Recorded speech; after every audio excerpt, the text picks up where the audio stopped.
好多人成日問我 Jane Gordon 中意邊間酒吧，隱藏喺中環街市嘅 The Green Door 一定係其中之一。呢度環境氣氛好，蘋果批出晒名好食，仲有呢度偏甜濃嘅美式 cocktail 都係我中意嚟嘅原因。佢哋最新一期 menu 係同紋身師 Mr Cool 合作設計，以 Strangers 陌生人作為主題 ，cocktail 繼續以人名嚟命名，大部分保留美式風格，以濃甜為主。但今次加入咗好多 easy drinking 系列，更加照顧唔同人嘅口味。呢杯 Coco 以香取勝，佢係杯用 gin 同 rum 加上蘑菇同節骨木花做嘅 martini。呢個好香，真係成陣花味香水味。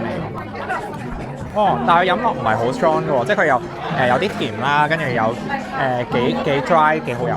呢杯 Cleo 係杯茉莉花茶味嘅 gin soda， 特別在於加咗馬鞭草同梅子。哦，哇呢個好清新啊，即係佢有啲少少 jasmine tea 嘅味道，有啲甜味，但係飲落係好容易飲。你好想繼續飲咯。呢杯 Lee 係杯美式粟米麵包做嘅 Gold Rush Cocktail。呢個咧先食咗啖先。呢個好甜啊，好似飲湯咁，好好飲。佢又鹹又甜又辣，但係飲落去好清新，好平衡兩件事。